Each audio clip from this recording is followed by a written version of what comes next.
Thanks everybody for coming. Okay, good morning. Again, my name is Phil. I own a company called Milwaukee Digital Marketing.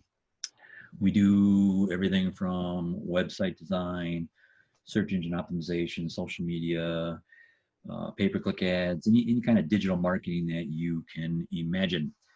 I've been in business about 12 years. My office is located near Highway 100 in Oklahoma area. And we'll dig in right away. Let me share my screen and get my presentation rolling here. And of course, now I can't see share screen. Boom. Share. Let's go here.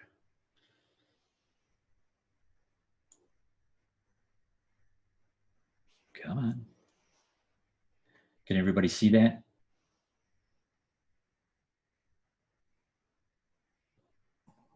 Looks good, Mike or Phil. All right, so we're going to go over today how to improve your SEO. We're going to talk about 10 quick and easy things that you can do to help your SEO. So what is SEO? SEO stands for search engine optimization. I know most of you probably already know this. Basically, Google, you're giving Google everything that they want, thus making their job easier. The more that you can give them or help them, the more that they like you and they'll rank you better. Google ranks certain criterias or items higher than others, which we're going to go over my top 10 things, more important things and easier things to address to help your SEO.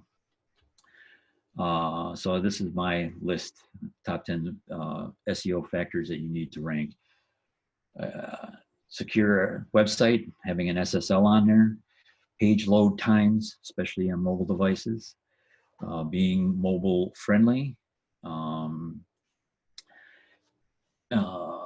business citations or listings, business review sites, optimizing your content, or technical SEO, use the user experience. I'm sure everybody's heard user experience. Links, the different kind of links and how they affect your site, and then social signals. So let's see here. Why is it not? All right. So the first thing we're going to go over is SSL. So about a year and a half ago, maybe pushing 2 years, Google announced that everybody needs an SSL. Your site needs to be secure. They also announced that they're going to start de-ranking sites that do not have an SSL. They're going to go over basically slowly but surely just making your rankings lower and lower until they de-rank you altogether if you do not have an SSL. So probably about 9 months ago, maybe a year, they started what I call the nag screen. They come to your URL, they will put this screen up saying, hey, this site does not have an SSL. You might want to consider going somewhere else or take the risk. So thus scaring your clients from looking at your SSL. So it's been more important than ever to have your SSL. What an SSL is SSL stands for Secured Socket Layer. Basically, it's a layer of encryption from your website to the user's computer. Protects information like passwords and user information, credit card numbers, so on and so forth.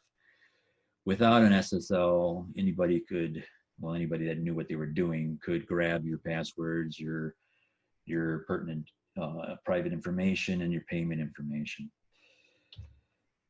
So again, an SSL certificate scrambles the data as it flows between the website and your visitor. Everything is encrypted, including non-sensitive information, as well as names, passwords, banking details, so on and so on. So how to get an SSL, I would suggest calling your hosting company, whether you host on GoDaddy or wherever you're hosting, and have them install an SSL. Most host companies will do it for free. However, there are still some that do charge for these SSLs. Second item that we're going to talk about is page load speeds. So with over 70% of all web traffic being mobile, it's extremely important that your page loads quickly. So much so that Google has made this one of the top 3 ranking factors. And they say for every second, over 3 seconds delay in loading on a mobile device, you're going to have 11% fewer page views, 16% decrease in customer satisfaction, and 7% loss in conversions.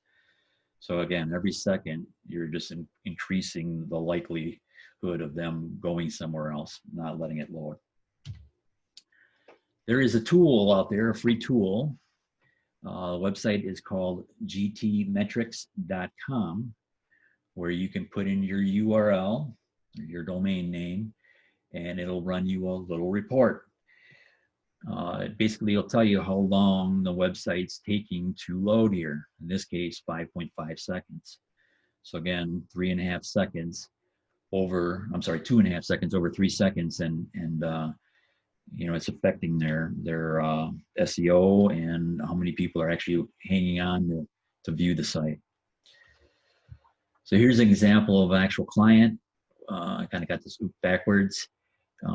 They were at I can't see this because there's two toolbars in my way, 8.8 seconds. Load time when I first took them on, and then after optimizing everything, I got them down to 2 seconds.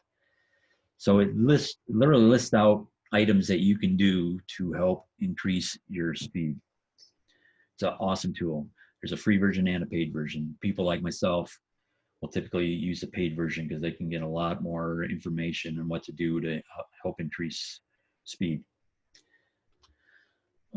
Things that can affect page load times, large image file sizes. So I'm not talking like 250 or 200 pixels by 100 pixels or whatever. I'm talking about the picture is 1.5 megabytes in size. Large video sizes, same thing. It takes for a while for it to load. Duplicate coding like CSS and JavaScript.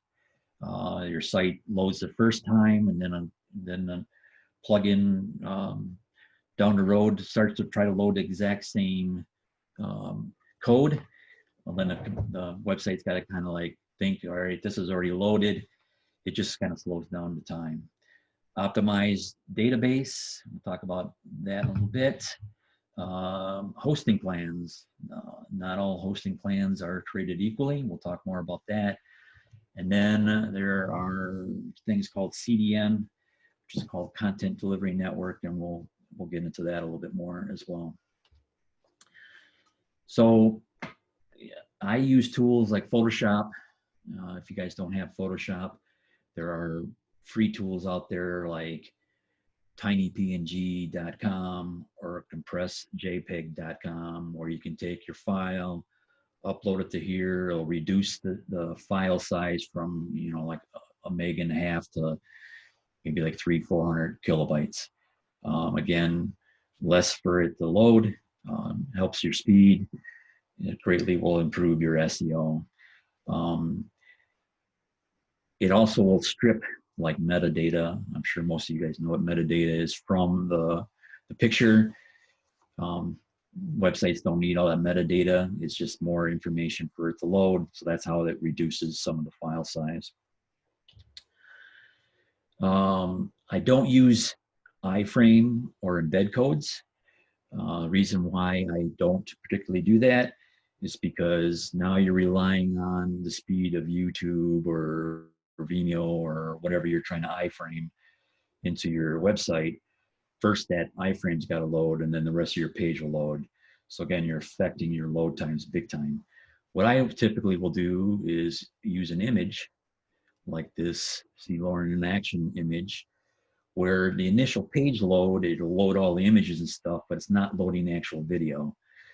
Then the customer would click on this, it gets a pop-up for the video, and now the video will load. The initial load is what Google measures as far as load times. It does not measure after the fact once the page is loaded. So it's just a quick, easy tip to help improve your SEO load times. So again, here's another page. I just took a snapshot of the video, put this play button over it. They click on the play button. Now the pop-up shows up. The video will load and they watch it. People are used to clicking on the play button and having a second or two for the video to load. So, but for me, again, it doesn't affect the initial load time, so it helps my my SEO rankings. We mentioned about duplicate coding, duplicate CSS or JavaScript or any kind of coding. There are plugins that you can use, like Minify CSS or Minify JavaScript, that will go through all the plugins and coding that you have on your website and identify duplicates, and then basically generates a script saying, you know what, for this plugin, and this plugin, they all use the same code. Don't reload it time and time again. So again, you can kind of do like a 26% reduction by compressing the code and telling the website just to use the script one time instead of trying to reload it 3 different times. Okay. Unoptimized database. So over time, as you are adding more and more images and more text, maybe deleting the page or deleting a video or something like that, all that stuff still remains in your database. Your database starts getting bigger and bigger and bigger, and big databases take more time to load. So I have common practice that I usually do it at least once a month for my clients, myself. I'll go through and I optimize the database. Now there are plugins that you can use to optimize database. Just search for database optimization plugins. You'll find hundreds of different plugins. You can call your hosting company, although some will charge you to optimize your database. You can hire someone to optimize your database. But it's a good common practice to keep your database running as smooth as possible and getting rid of all the garbage that's no longer needed. I talked about hosting plans. So again, I say that not all hosting plans are created equally. What I mean by that is there are shared hosting plans, there are individual hosting plans, there are hosting companies that do not update their servers or keep their servers clean and running smooth. There's a quote that I use quite frequently, and it's that friends don't let friends host on GoDaddy. GoDaddy is very notorious for not updating their servers, especially like PHP that runs servers and runs most websites. If you have an older version of PHP on your server, like PHP 5.6, and you've done a great job updating your website, and now that website's running PHP 7.4, the 2 different versions of the software don't run well together. You might start getting glitchy, or it takes a lot longer to load, or sometimes the website will crash altogether if there's conflicts. So hosting companies like WP Engine or SiteGround, they do an excellent job as far as A, giving you your own server, B, keeping the coding up to date and running smoothly, doing backups of your site, so on and so forth. So again, all website hosting plans are not created equally. You kind of get what you pay for here. I think we might have a question. Chat. Friends don't let friends host on GoDaddy. Yep. Okay. Next thing I want to talk about is the CDN, which is a content delivery network. So the best way I can describe a content delivery network is you have your hosting company, your server where you put all your web files in your database, and it's located wherever in the world. Now, what a CDN will do is it'll take copies of the database and all your files and spread it along servers all over the world.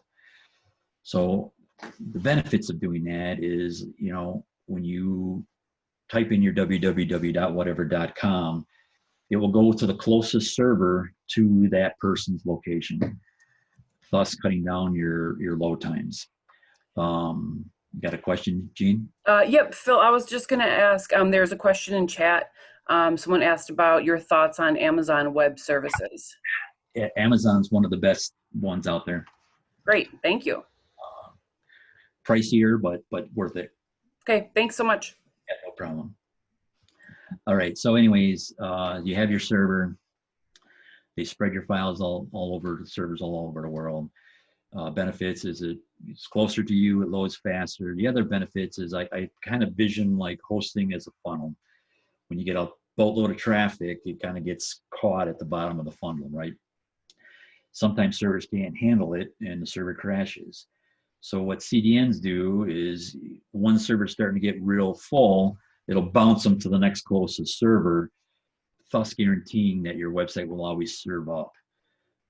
Bigger websites, the big dogs like Amazon and Facebook and Target and Kohl's and all those stuff.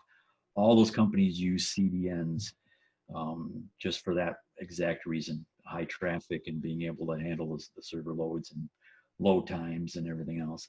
Another nice thing that is good about CDNs is they also offer their own encryption and security and backups. So it's just an overall much better experience. So some of CDNs that are out there, Cloudflare has both free and paid versions. Now, most websites that don't get a lot of traffic, your average client, the free version of Cloudflare will work great. You start getting into the tens or hundreds of thousands of site visits per month, then you might want to think about a paid version. Fastly is the big dog in the CDN world. They're expensive, but I mean, companies like Target and Walmart and Facebook and stuff use Fastly. They are like the king of the CDNs. There are other ones that I've used like Max CDN, Key CDN. Again, they're paid. It's like $9-10 a month. It's not too expensive, but I mean, again, as far as speed and security and guarantee that your site's up all the time, it's worth every penny. And then Amazon Cloud Services is another one, bigger dog that a lot of clients will use. All right. Next thing, we want to talk about mobile friendly, making sure that your site is mobile friendly. Obviously, most people, especially on this call, know that you have to have a responsive site, that your site will auto adjust to whatever screen size that you're viewing the website on. Very important, especially in these days, being mobile environment that we are living in here.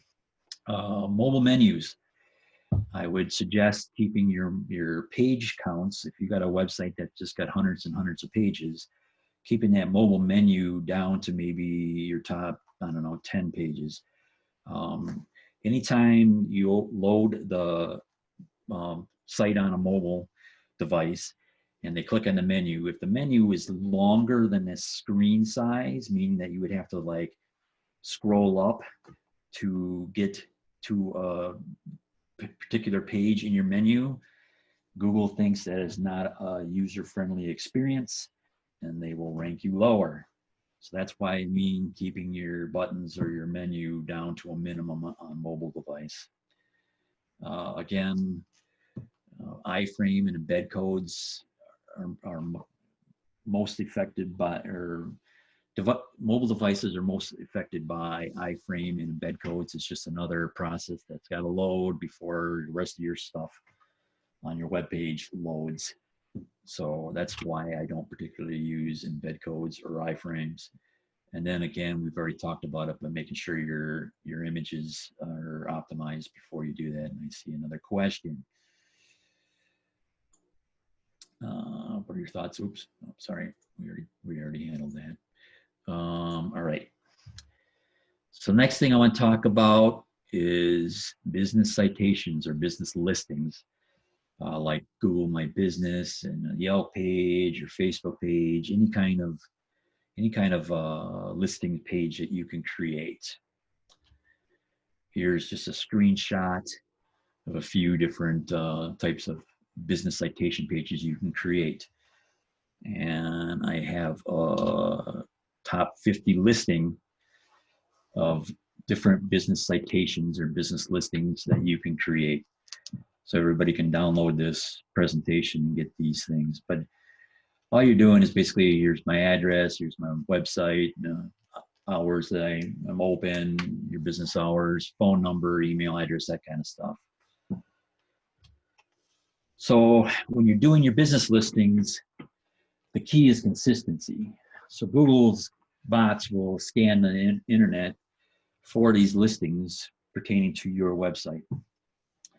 And if they see inconsistencies, like the business name is spelled wrong, or there's a different address, or there's a different URL, or maybe the phone number is different, it doesn't know what to believe. Where if everything's the exact same, Google's like, all right, this is the address, this is the phone number, so on and so forth, and they'll rank you higher. When they see these inconsistencies, though, they're going to rank a website that it has all consistent information higher than a website that has different information all over the place. So again, consistency is the key. So again, business citation listings, when done properly, same email, same URL, same address, so on and so on. All these links, I call it like the wagon wheel effect. Your website's the hub, and all these sites are pointing links back to your website. Now, again, if you got a wrong URL, obviously it's not going to point. You got wrong information, you know, people are going to get confused. You're going to shoot yourself in the foot versus to help you. But done right, that's like one of the easiest things to quickly increase your SEO. Google starts seeing all these extra links all of a sudden, starting from really high ranking relevant sites, all pointing to your website. They'll rank you higher. Okay, when I talk to people, you know, consult with people, and they want to do all this stuff themselves, I basically say complete as many as you can. There are literally hundreds of these citation websites out there, and kind of a good practice or easy way of doing it, instead of spending an entire day filling out these forms after form after form, it's very monotonous. So I just tell people, sit down on the couch in the evening when you're semi-watching TV, and take a couple each night. Maybe do 3, 4, 5 at each night, and then, you know, in a week or two, you'll have enough of these where it'll start affecting your SEO. Or you can hire somebody to do it, but again, be consistent in the information. Next thing I want to talk about is review sites. Here's just a screenshot of different review sites. The largest, I'm dead serious here, the largest growing SEO ranking factor is reviews. At a seminar that I went to down in Chicago about a year and a half ago, all the big dog players, Google, Facebook, Bing, all these companies were there, and almost every last one, the message was reviews. Reviews are going to be probably eventually the #1 ranking factor. The more favorable reviews you have, the better. And the reason is everybody on their website says how great they are, and they can come up with these bogus testimonials and stuff like that. But on review sites, you can't fake these reviews. They track your IP addresses. They know if you're trying to play the game. So by other people saying, hey, yeah, they're great, use them, I recommend them, that will help with your rankings. So I tell my clients to encourage reviews. Make sure that you keep your eye on reviews. Every time someone puts a review on your various sites, you get an email. I tell them to go look at that right away.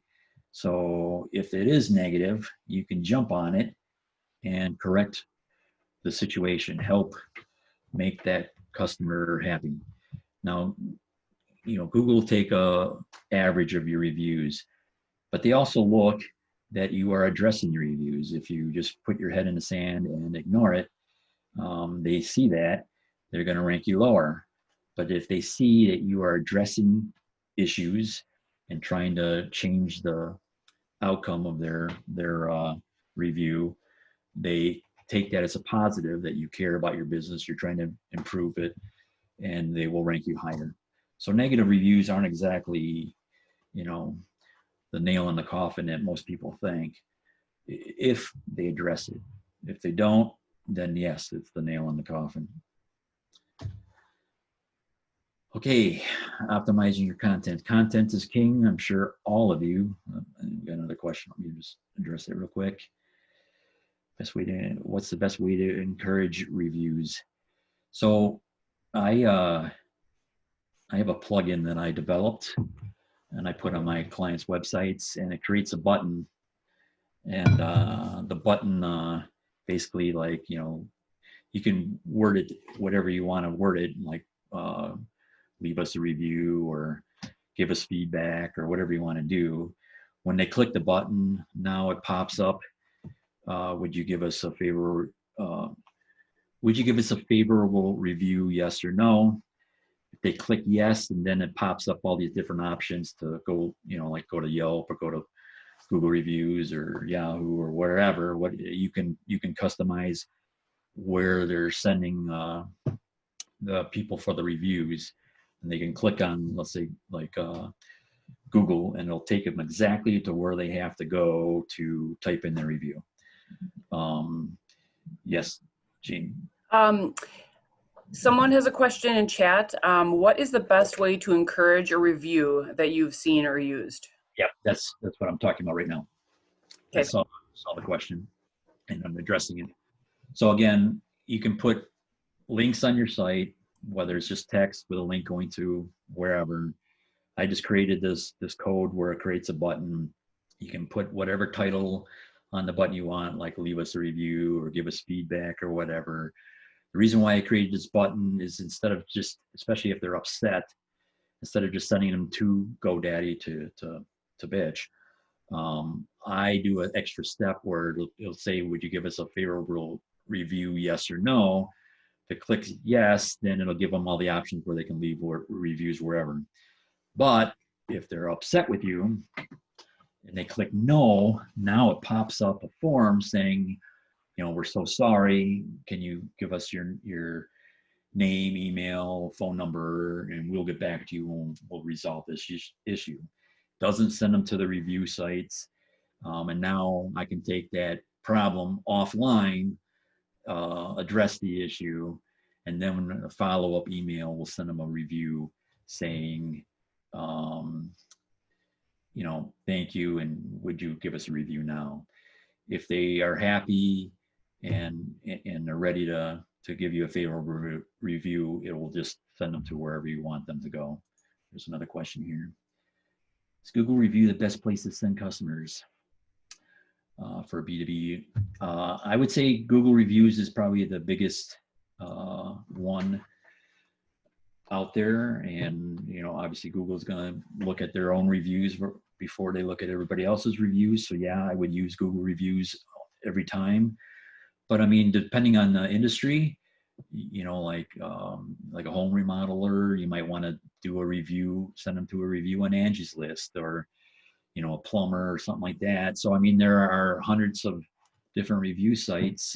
I give them the option of what, where, and when they want to go.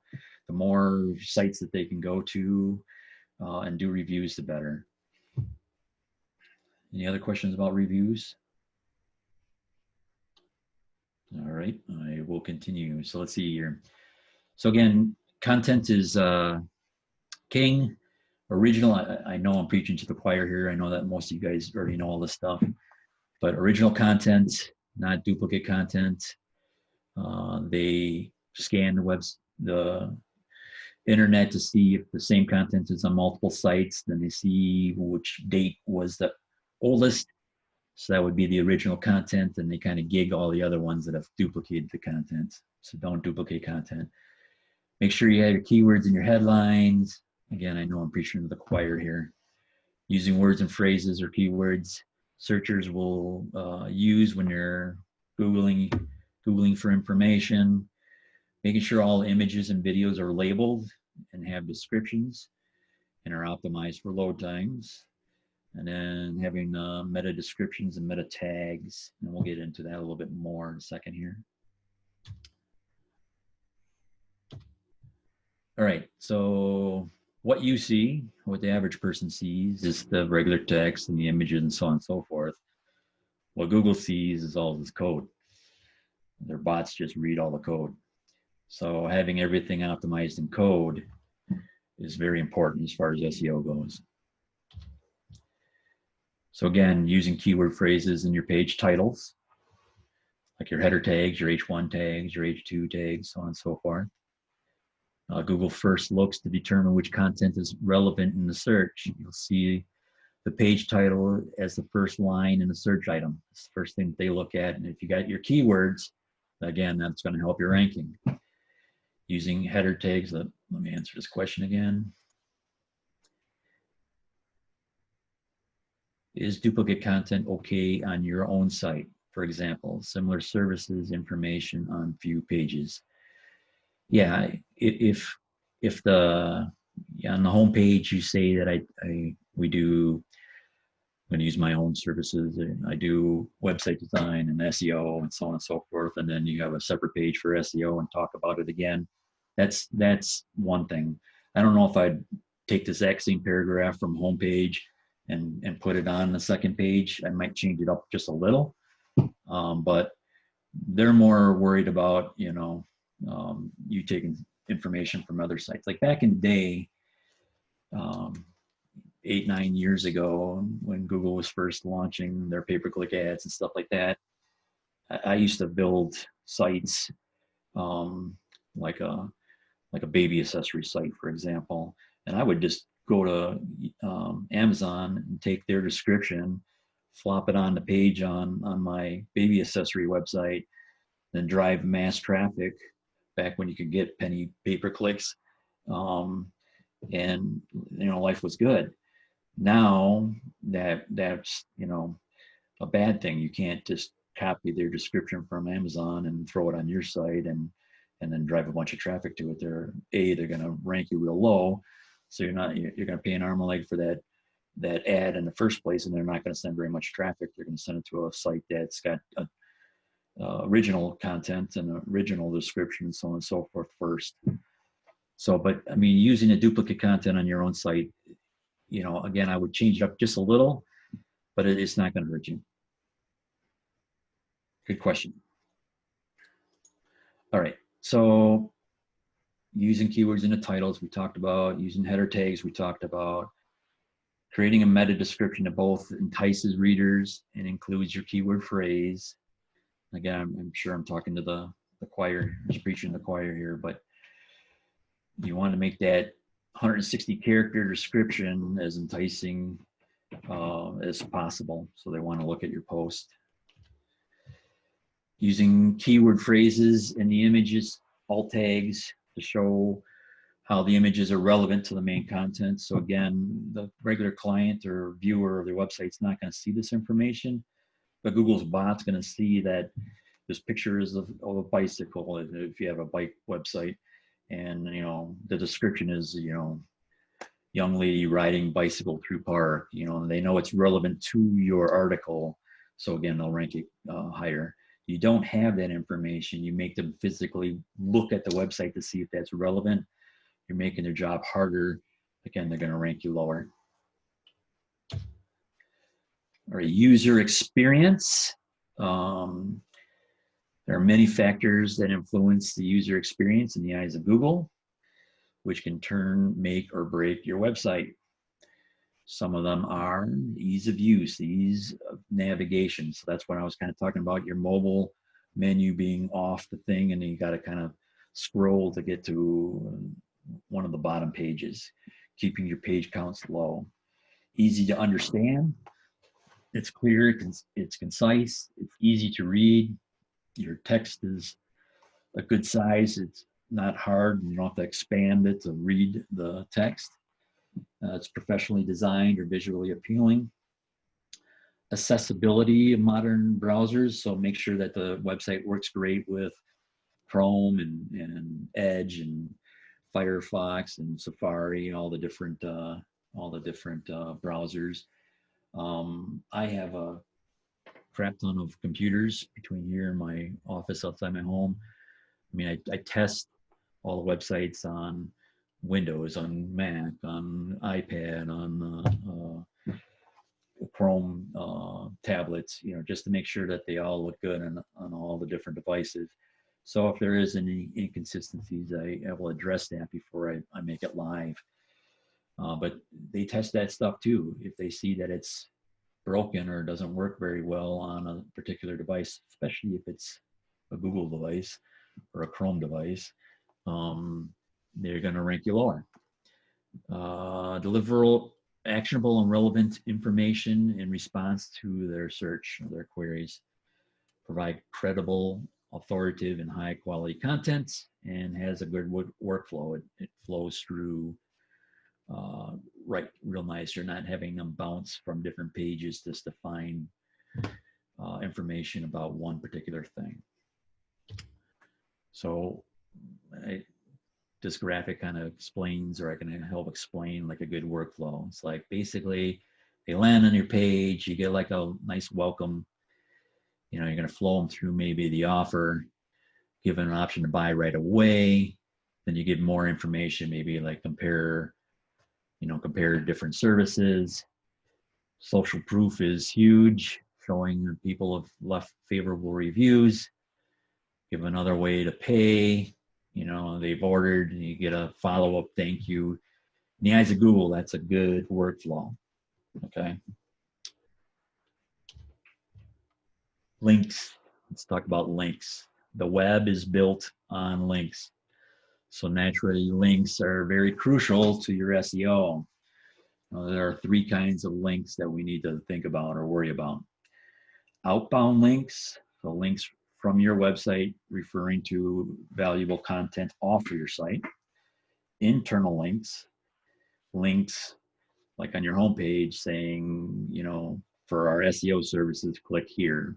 And it takes them to another page on your site.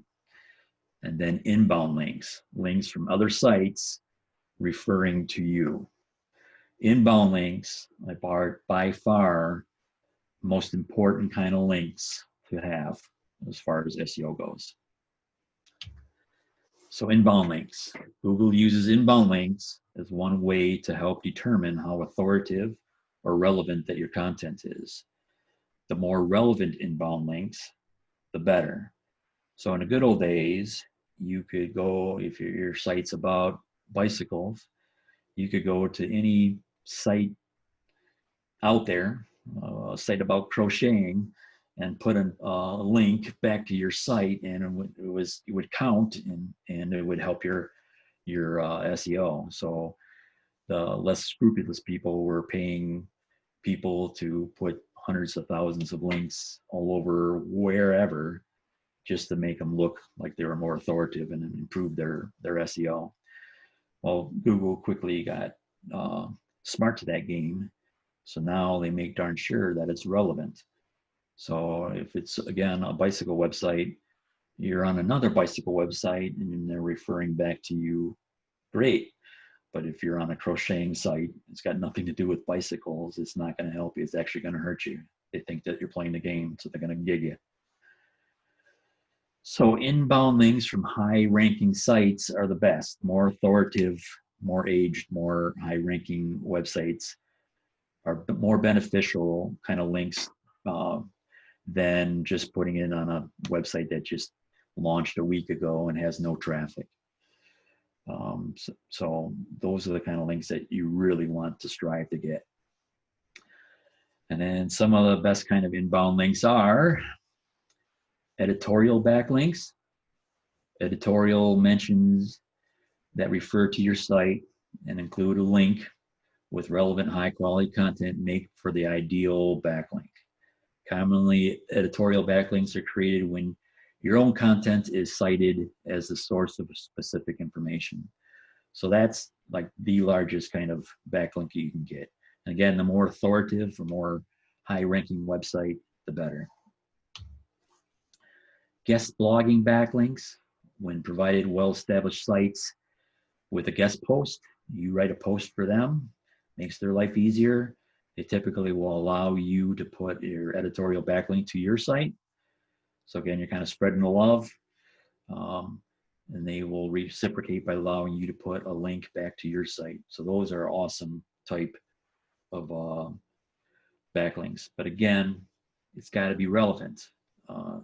Me going to a crocheting website and saying, hey, do this, and this for SEO, and say back to my site isn't going to help me.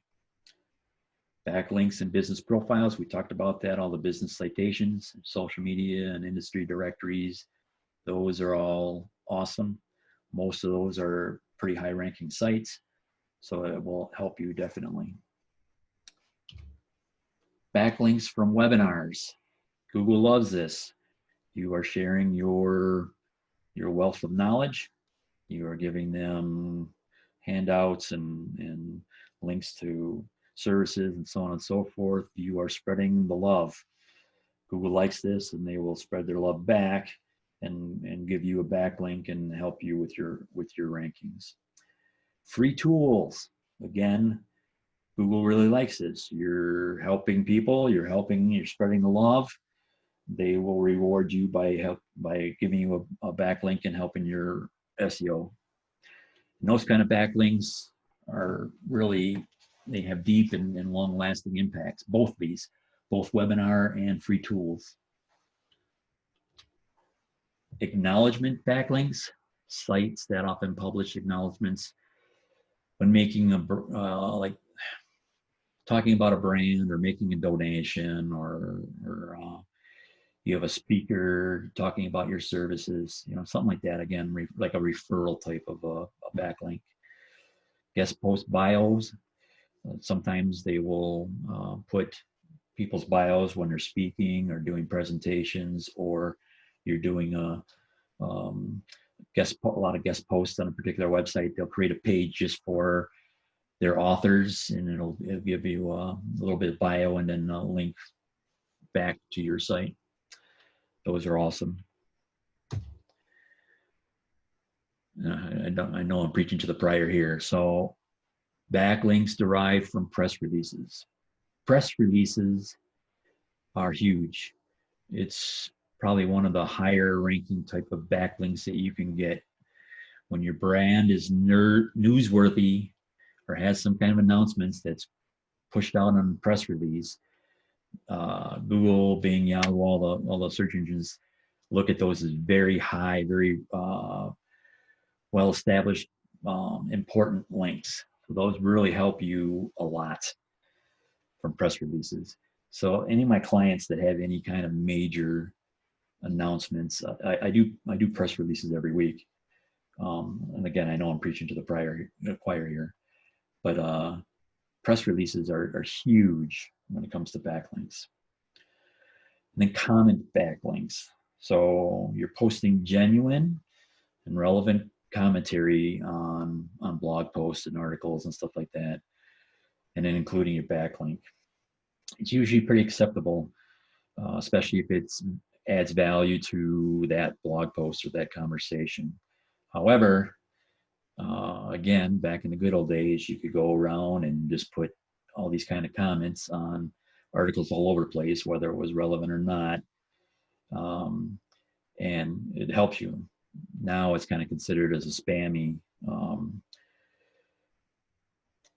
way of doing things. So Google and all the search engines really look at, are you contributing? Are you helping? Would the viewers get value from what your comments are? If it's not spammy, it's relevant and everything else, it's great. But if it is spammy, not relevant, and they just see hundreds of thousands of these comments all over the place, they know you're trying to play the game, and they're gonna gig it. Paid links. So back in the day, again, before they started catching on everybody's gaming the system, you could just pay somebody to throw 100,000 links all over wherever, and it would help your SEO. But now they've identified the IP addresses of a lot of these paid services. So when they see this IP address made this comment on this website, they don't even look at it. And if they notice, like all of a sudden, day one, you had 500 backlinks to your site. Day two, you have 105,000 backlinks to your website, and most of them aren't relevant. All of a sudden you went up like that. They know you're gaming the system, and they're going to gig you.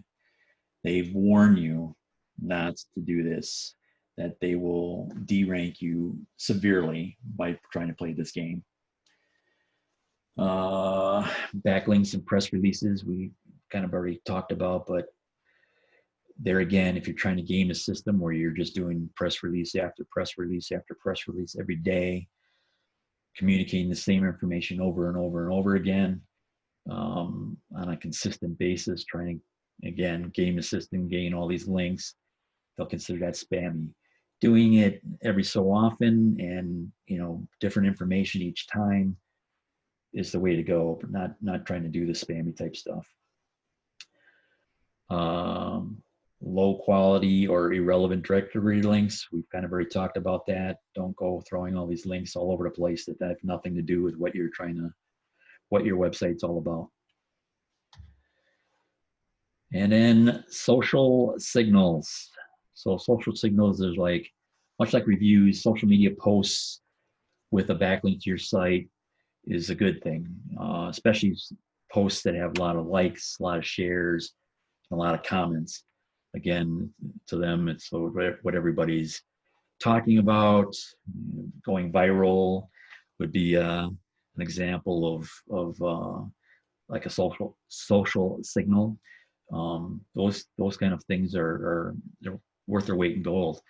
But again, if you create a boatload of social media profiles and you have nothing but these kind of spammy type links all over the place, you're not actually starting conversations, liking and sharing other people's contents, you just built it just to purely do backlinks, then it's going to hurt you. And I really rushed. I don't know how my time's doing, but I wonder if anybody's got any questions. I'll cover questions for the last bit of this. I just came back on. Phil, I don't see any questions in the chat at the moment, but by all means, guys, if you have something, we've got Phil for at least another 12 minutes. I have to be honest with you, this is the second time I've seen this presentation from Phil, and I love it. I've learned more things again this time through, and one of my employees, Nikki Ackerman, is on the presentation today as well, and Phil, she's like, wow, the things that you're telling and just the buzz that her and I have going back and forth about how excited we can help our clients expand their SEO in so many different ways. And my dog is playing with his bone by my feet, so if that's you hear the clunking around.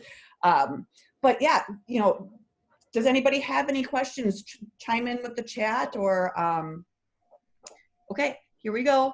Tony, you mentioned news releases. Where does Google pick them up from? Your website, somewhere you've distributed it to and they post it. So tell us a little bit about press releases. So there are, again, hundreds of press release websites out there. All your local news stations and your TV stations, you can do press releases too. So I do, or I should say I did, with COVID, Best Deal Days locally. I do their website. I do all their digital marketing for Best Deal Days.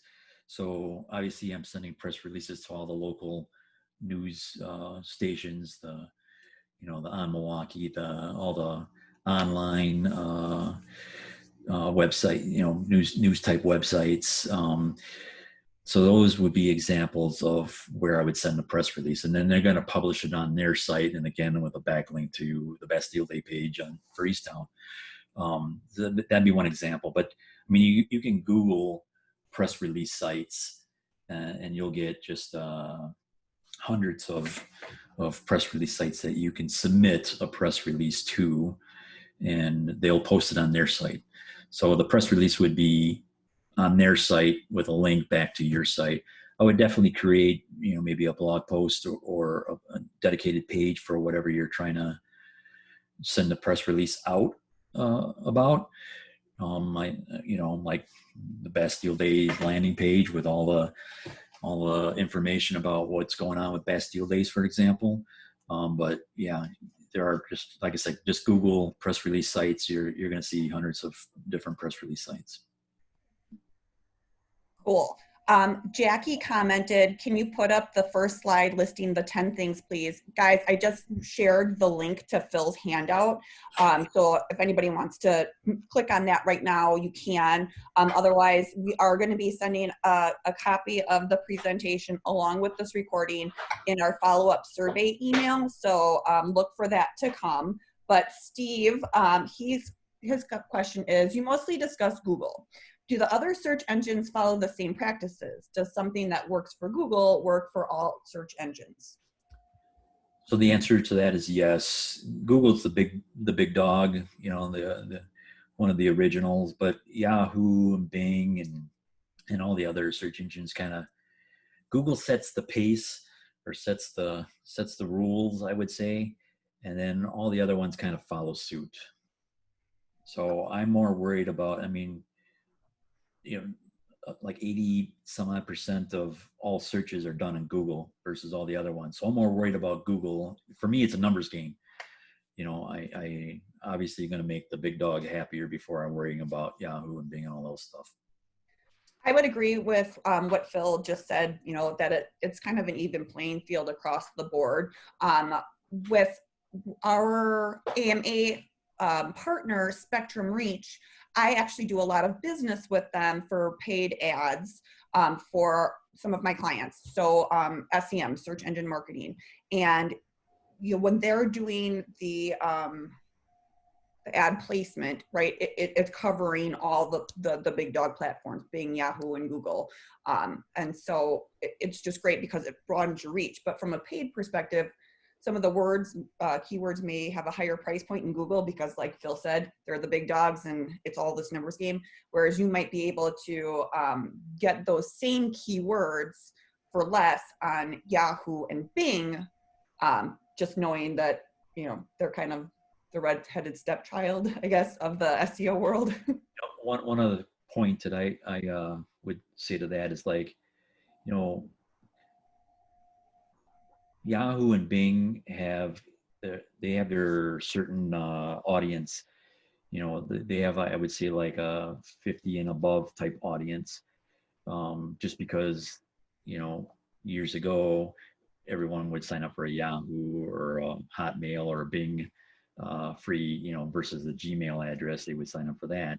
And those people still have, the Yahoo and Bings as their homepage because of it. So when I have a client that, is gearing more towards the 50 and above audience, I will probably spend more money on Yahoo and Bing than I do on Google, just because that's where their audience is. So, they have their plus and minuses for using Yahoo and Bing. And you're right, Michelle, definitely. Especially, I have a larger personal injury lawyer client here in Milwaukee, and the personal injury law, lawyers, the bidding on keywords for those is just ridiculous. I got keywords that are like $70-$80 for one click. Oh my goodness. And when you're really trying to watch your budget, doing the option for Yahoo and Bing is a good way to save money versus, dumping all your eggs into Google. So Phil, I have a question for you. I have a potential new client that we're working on. She's a book author, right? She came out with her second book, and we're working on putting together a launch strategy, right? Recommendations, and in those, I definitely have press release. So, do you use a specific PR distribution like tool or resource? You know, like I know PR Newswire is a popular one out there. Do you have one that you prefer? Um, I, so I use that one a lot myself. I would say that would be one of the bigger dogs. I have a couple, but I can't off the top of my head. I would have to do a little research and then send you some information. No worries. But yeah, I just wanted that little validation that like PR Newswire is a good one. It's a big dog. You can either, you know, get the annual membership for $195. Otherwise, if they invoice you, you know, they charge you a bit more. But yeah, okay, so that's good. Guys, we only have a few more minutes left. Any more questions to come on in, or thoughts to share? Other resources that you're using? People in the crowd that you think would be just great to let others know about?